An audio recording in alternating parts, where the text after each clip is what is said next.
O surto de autismo. O que está por trás do aumento explosivo de casos no mundo? Gente, bora direto ao ponto, tá? Você já parou para olhar ao seu redor e perceber como, de repente, o número de pessoas diagnosticadas com autismo explodiu? Não é exagero não, tá? Não é impressão. É uma realidade estatística que está incomodando médicos, cientistas e, claro, levantando um monte de teorias que vão muito além das explicações oficiais, tá? Décadas atrás, nos anos 70, por exemplo, o índice de crianças diagnosticadas com autismo era de 1 para cada 10 mil.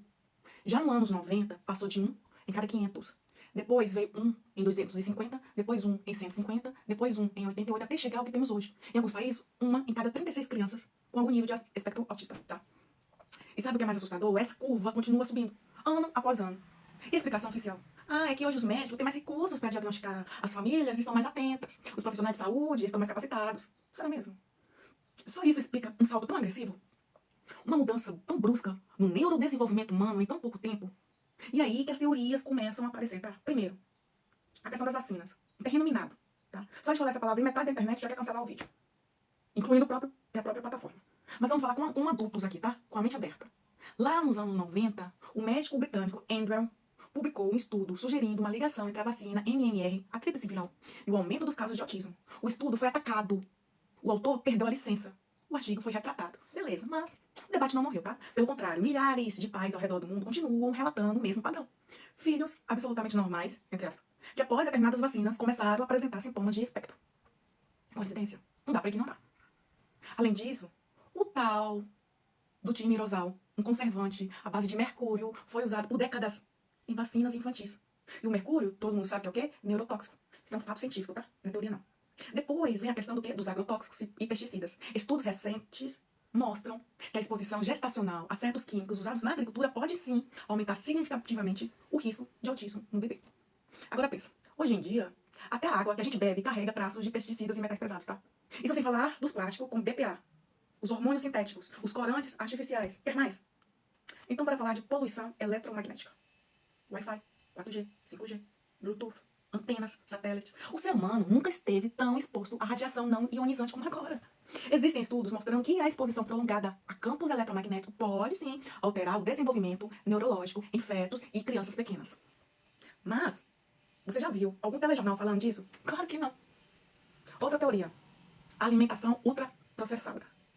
Hoje, as crianças são bombardeadas com alimentos carregados em glutamato monossódico, adoçantes artificiais, gordura trans, corantes e conservantes desde os primeiros meses de vida. Tudo isso altera a microbiota intestinal. E já existe ligação clara entre a flora intestinal e o desenvolvimento neurológico. Sabia disso? Aliás, tem até um nome para isso, tá? O eixo intestino-cérebro. Pesquisas mostram que crianças com autismo apresentam desequilíbrios na flora intestinal. Algumas terapias experimentais que tentam reverter esse quadro têm mostrado melhoras significativas no comportamento e na comunicação dessas crianças, tá? E tem mais. A exposição a telas.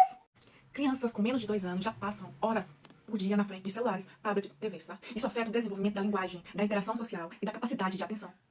A Sociedade de Pediatria já alertou sobre isso, tá? Mas parece que ninguém escuta. Agora, vamos entrar na parte mais conspiratória da coisa, tá?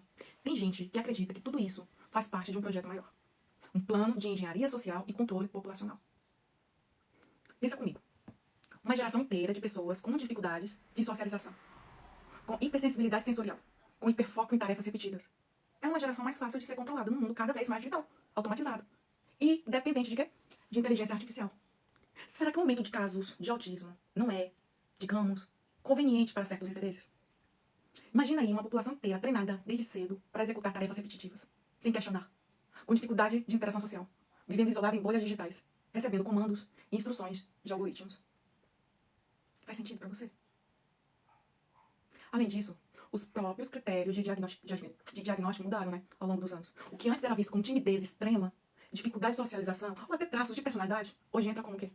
Diagnóstico dentro do espectro autista. E tem gente que acredita que isso também faz parte do plano, tá? Ampliar o conceito de autismo para englobar o maior número de pessoas possíveis. Por quê? Porque quanto mais gente com um diagnóstico, mais controle, mais remédios vendidos, mais terapias, mais dinheiro girando. Eu já postei um vídeo sobre Big Pharma, tá? Eles não querem a cura, eles querem o lucro. Para onde você olha, tem interesse envolvido. Indústria farmacêutica, indústria de tecnologia, grandes corporações de alimentos e, claro, governos que adoram ter uma população cada vez mais submissa e controlável. E agora a pergunta que fica: qual é a verdade? A gente pode afirmar com 100% de certeza que tudo isso é uma conspiração? Não. Mas o que a gente pode e deve é questionar. Por que sistemas são censurados? Por que certos estudos desaparecem? Por que médicos e pesquisadores que levantam esses questionamentos são perseguidos? Se não tem nada para esconder, por que tanto esforço para calar quem pergunta? Se você quiser, no próximo vídeo eu posso trazer os nomes dos pesquisadores, os estudos censurados, os documentos confidenciais que ligam exposição química, ambiental e tecnológica ao aumento dos casos de autismo, tá? Caso você queira, então comenta aqui. Quero saber a verdade sobre o autismo, parte 2. Deixa o like, compartilha com aquele amigo que ainda acha que tudo é só coincidência. E claro, se inscreve no canal porque o buraco é muito mais profundo do que a gente imagina, tá?